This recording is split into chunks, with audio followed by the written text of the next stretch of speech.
Ya, Assalamualaikum warahmatullahi wabarakatuh. Selamat malam. Waalaikumsalam warahmatullahi wabarakatuh. Selamat malam, Bang. Oke, kita langsung aja ya, kita langsung masuk ke materi. Cuman nih kayaknya ada kendala di Zoom deh, jadi 40 menit mati dia nih kayaknya. Belum diperpanjang kayak sama adminnya. Tadi adminnya udah bilang nih. Nanti kalau misalnya di tengah eh, di tengah kuliah Zoom-nya ke close, nanti langsung masuk lagi ya.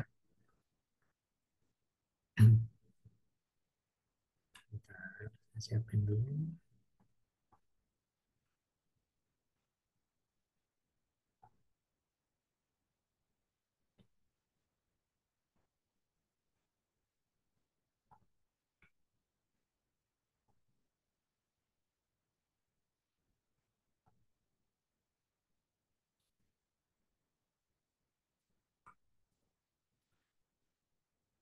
Ada terlihat ya? Hari ini kita masuk ke IT Strategic Alignment. Ya. Ini sudah dibuka juga di e-learning, jadi silahkan tinggal diakses, dibuka materinya sama. Nah, penyelarasan strategi IT. Oke, kita masuk. Strategi teknologi informasi itu eh, menyiratkan bahwa niat perusahaan untuk menggunakan teknologi informasi pada beberapa atau semua area di perusahaan, ya, yang tentunya berdasarkan kebutuhan bisnis. Jadi, akan ditelaah lebih dahulu area-area mana saja yang memungkinkan untuk diterapkan atau diimplementasikan teknologi informasi untuk membantu proses bisnisnya, ya, karena tidak semua area itu bisa dihandle ya, ya, tapi ada area-area yang menjadi prioritas di mana di situ titik berat yang harus diimplementasikan teknologi informasi, ya. Strategi-strategi inilah yang sangat penting untuk dirumuskan sebelum implementasi itu dilaksanakan. Dan jangan lupa, strategi teknologi informasi sama strategi bisnis itu harus selaras. Ya. Strategi bisnis mungkin kalau menurut gambar, eh, yang jadi concern utamanya adalah pendapatan, biaya, terus resiko-resiko yang ada. Nah, implementasi teknologi informasi yang jadi concernnya adalah bagaimana mengimplementasikan AI ya ke zaman sekarang, bagaimana untuk lebih memodernkan proses bisnis yang terjadi gitu. Bagaimana proses analitik yang berjalan untuk memanfaatkan data-data yang selama ini ada, bagaimana memanfaatkan machine learning untuk melakukan uh, menggathering data yang besar atau melakukan suatu otomatisasi seperti itu, ya, walaupun risk itu juga terdapat di dalam implementasi IT ya. Nah, yang jelas adalah keterkaitan antara kedua hal ini, ya, implementasi strategi teknologi informasi dan strategi bisnis itu benar-benar penting karena keduanya akan memberikan yang namanya value bagi perusahaan, ya. Kalau ini nggak selaras, ya seperti di gambar itu, bagaimana gearnya akan berputar itu keduanya.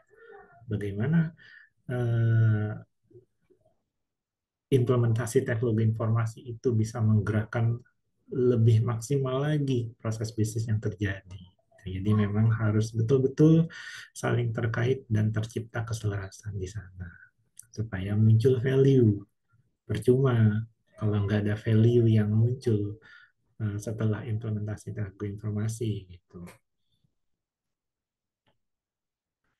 Nah, saat merumuskan strategi teknologi informasi, nah, perusahaan itu harus mempertimbangkan hal-hal ini. Yang pertama adalah tujuan bisnis dan lingkungan yang kompetitif.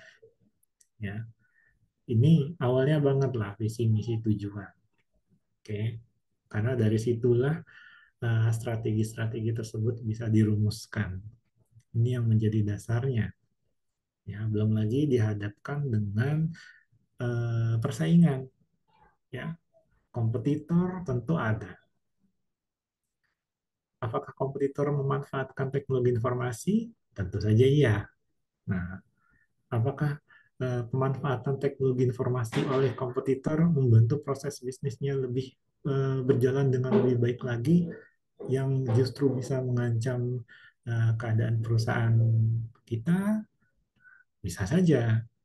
Nah, jadi bagaimana caranya supaya strategi ini bisa dirumuskan sebaik mungkin, eh, ditilik dari strategi implementasi teknologi informasi ya. Jadi bagaimana akhirnya nanti perusahaan bisa menghadapi lingkungan persaingan yang ketat gitu. Karena persaingan akan semakin keras juga kan, semakin tinggi nama kita, semakin tinggi perusahaan kita, tentunya akan diterpa pola persaingan baik yang sehat maupun tidak sehat. Ya, karena diferensiasi tentu harus tercipta di sana. Ya, value yang berbeda dari kompetitor itu kan yang bisa menjadi uh, pembeda dari kompetitor kita. Ya. Lalu yang kedua ada teknologi saat ini dan masa depan. Ya. Serta biaya, risiko, dan manfaat yang dapat ditimbulkan teknologi tersebut bagi bisnis.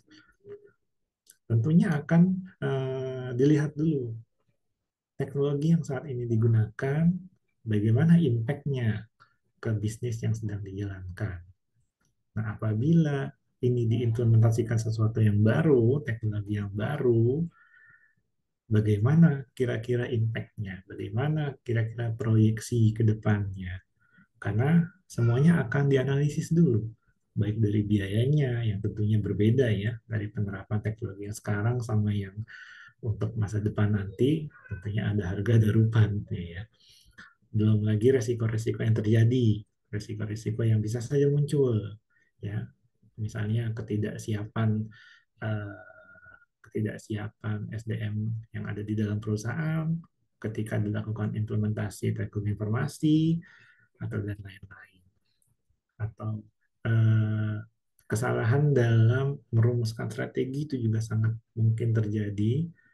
Jadi di dalam fase risk management itu bisa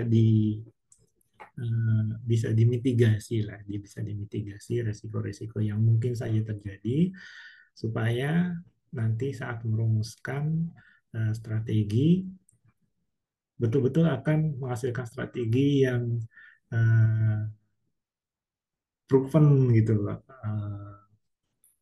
hasilnya, manfaatnya juga bisa kelihatan ya, karena seiring dengan teknologi juga setiap saat berkembang kan, perkembangan smartphone misalnya, perkembangan komputer, perkembangan apa namanya bahasa pemrograman, database, nah, semuanya itu akan selalu berkembang sampai kapanpun, dan bagaimana perusahaan bisa memanfaatkan itu ya bagi kepentingan bisnisnya.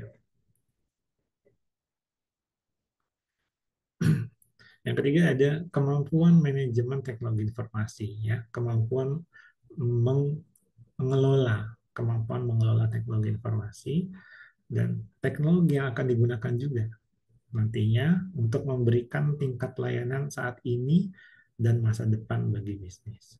Jadi dilihat juga bagaimana pelayanan kita saat ini dengan memakai teknologi yang sekarang. Ya. Bagaimana kira-kira proyeksinya ketika kita mengimplementasikan teknologi informasi yang baru dan cara kita mengelolanya, dan kira-kira bagaimana masa depannya buat bisnis. Semua bisa diproyeksikan, ya. Yang namanya merumuskan seperti ini, apalagi sudah dilakukan performance measurement misalnya secara berkala, ya itu kan akan menghasilkan eh, nilai-nilai yang bisa dihitung ya, sesuatu yang berhubungan dengan angka yang bisa menjadi parameter kita untuk merumuskan strategi lanjutan ke depannya. Gitu. Nah, terus besarnya perubahan dan investasi itu juga mungkin saja berdampak pada keseluruhan perusahaan. Ya, kadang ada perubahan pola investasi juga, tergantung dari stakeholdernya ya. Jadi memang eh, keselarasan dua ini nih, bisnis dan IT, itu akan sangat bergantung pada banyak hal. Ya, tapi terutama eh, yang penting adalah keadaan saat ini itu harus benar-benar dijelaskan sebaik mungkin, seperti di IT Master Plan ya. Di situ kan kondisi saat ini benar-benar harus digambarkan bagaimana. Ya, karena perumusannya akan berangkat dari sana. Sisi apa saja yang akan ditingkatkan. Bagian mana saja yang harus diimplementasikan teknologi. Nah, teknologi apa yang harus diimplementasikan di situ. Lalu bagaimana ketika teknologi tersebut disiapkan, SDM-nya bagaimana? Apakah sudah memadai atau belum? Apakah harus ditambah orang baru? Apakah dilatih orang yang sudah ada? Dan lain-lain. Jadi, nih, kalau di poin nomor 2 dan 3, tentunya kita harus melihat dengan betul-betul kondisi saat ini itu seperti apa. Ya,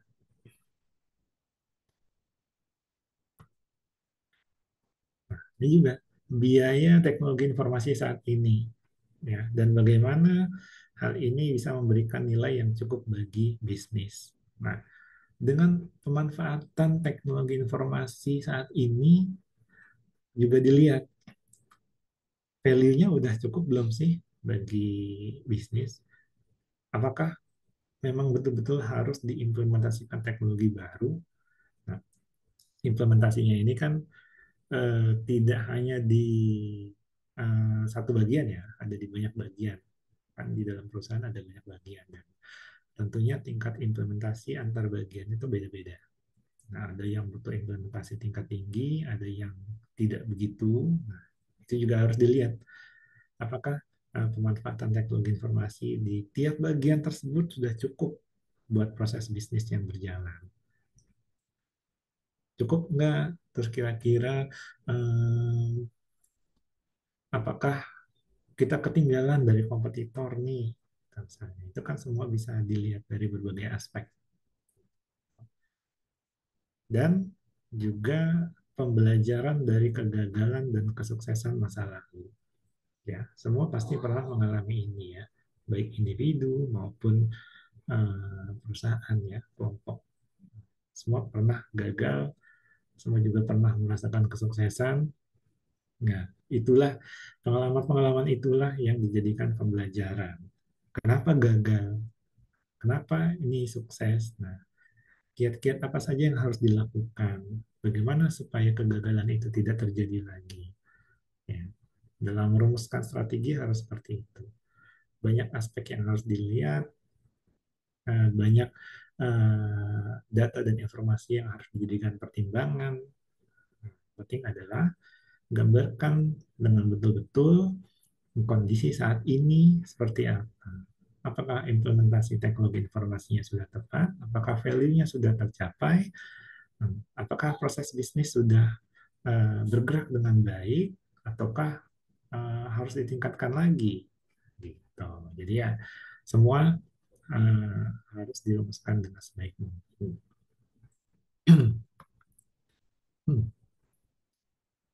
Nah, setelah permasalahan atau kondisi saat ini sudah dipahami betul dengan sejelas mungkin, nah barulah strategi teknologi informasi ini bisa dikembangkan untuk memastikan semua elemen dari lingkungan teknologi informasi ini mendukung tujuan strategis. Ya, baik dari sisi strategi perusahaan, udah siap tuh. Fungsi-fungsi bisnis yang ada, ya, arsitektur aplikasi, udah siap atau belum? Ya, apakah semua fungsi bisnisnya sudah tercover belum? Ya. Nah, untuk fungsi bisnis A, fungsi bisnis B, fungsi bisnis C, bagaimana arsitektur aplikasinya? Nah, arsitektur aplikasinya sudah ada, bagaimana infrastruktur teknisnya, apakah sudah memadai untuk menjalankan aplikasi yang akan dibangun, untuk menghandle infrastruktur baru yang akan dibangun seperti itu. Dan apakah sudah siap juga nih sumber-sumbernya atau alokasi manajemen sumber dayanya, ya, sudah siap atau belum? Ya, dan nggak kalah pentingnya adalah fundingnya atau pendanaannya. Semua sudah dirumuskan dengan baik. Nah, apakah keuangan perusahaan itu bisa uh, mencukupi rencana ini atau tidak? Karena balik lagi ke sana ya. Soalnya implementasi teknologi informasi itu mahal harganya. Jadi jangan sampai implementasi ini di luar kemampuan perusahaan. Tentunya uh, harus semaksimal mungkin menggunakan alokasi biaya yang ada. Ya syukur-syukur mau ditambahin sama uh, pemegang sahamnya ya, karena ini kan untuk tujuan jangka panjang dan kalau memang strateginya tepat dan proyeksinya bagus, ya siapa yang nggak mau untuk menambah sumber dananya gitu, oke? Karena sumber dana juga kan banyak sumbernya.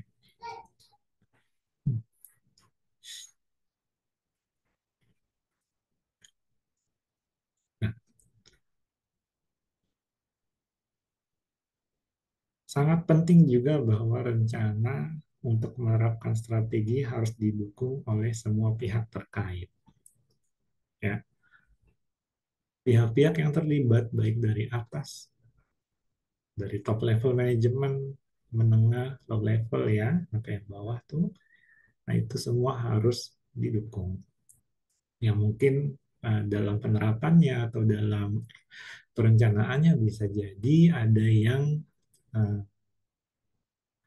tidak setuju atau merasa berat atau bagaimana, yaitu tentunya pasti ada. Nah, itulah yang harus diselesaikan. Bagaimana caranya semua pihak-pihak terkait mau satu suara untuk menerapkan strategi yang sudah dirumuskan itu, ya. Karena kalau uh, tidak diberikan dukungan penuh, apalagi stakeholdernya punya kepentingan tersendiri atau ada konflik kepentingan di sana, wah, akan sulit untuk menerapkan strategi, ya. Apalagi strateginya ini kan berbiaya mahal. Semua uh, ada penyelesaiannya, terutama ketika kita menelaah risk management ya, kita memanage risiko-risiko yang mungkin terjadi. Nah, itu bisa saja dijadikan acuan supaya nada-nada yang kurang mendukung itu tadi bisa diberikan pencerahan gitu, bahwa ini loh kita akan bergerak ke sini supaya proses bisnisnya lebih baik lagi, misalnya seperti itu.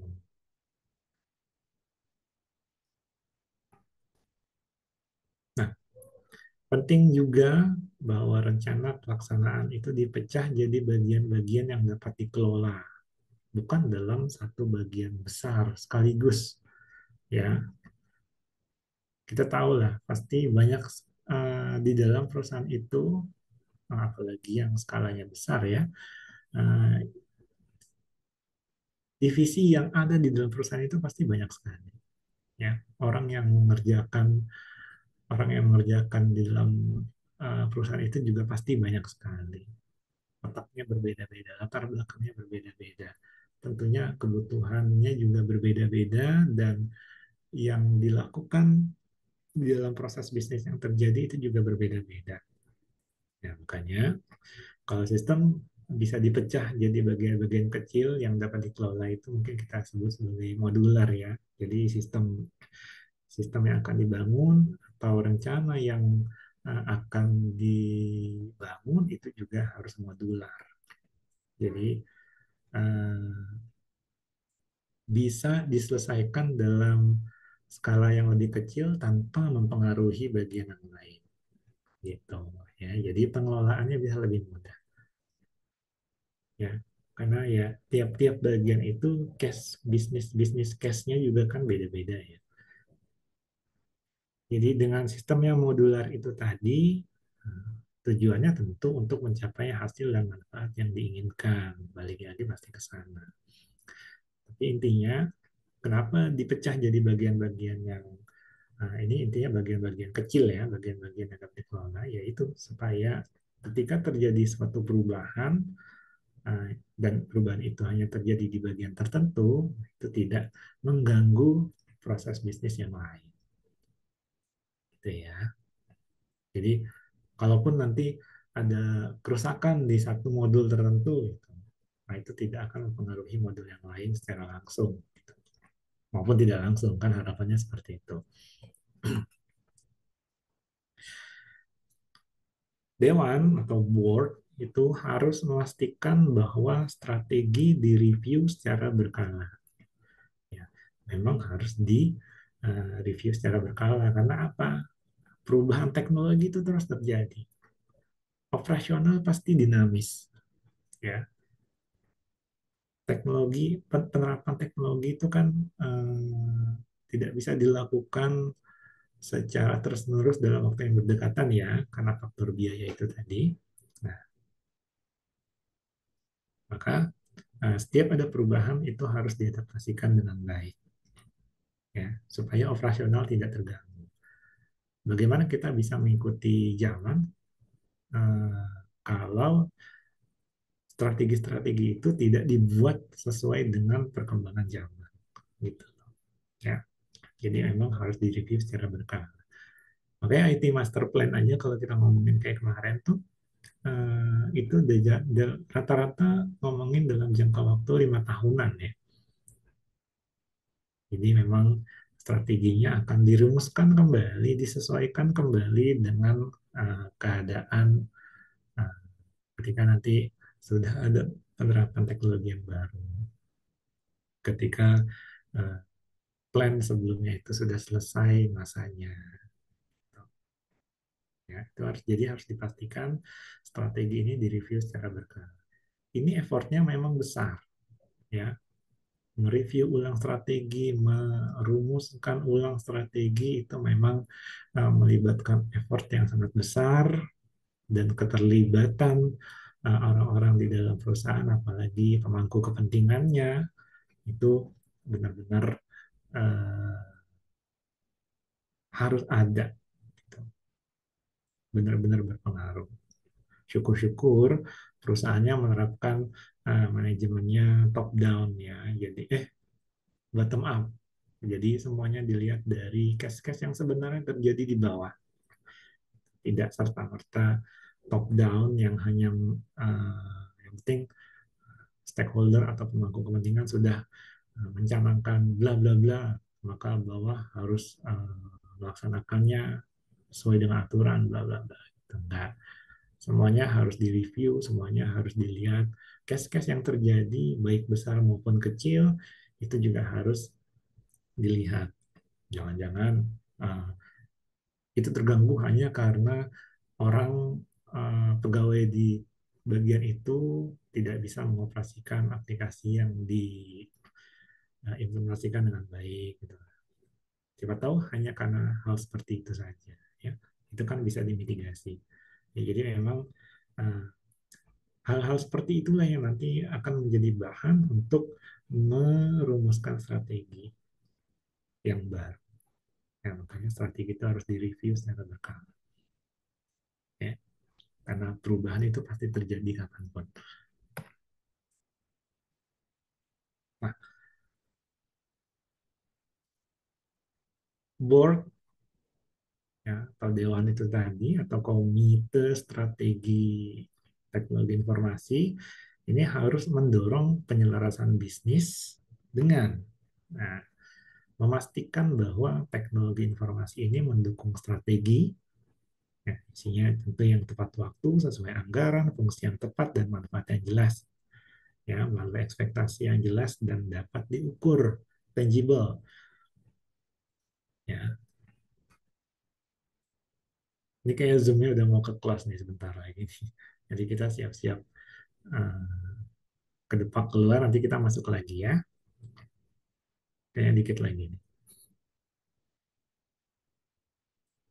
Kita biar nggak keganggu.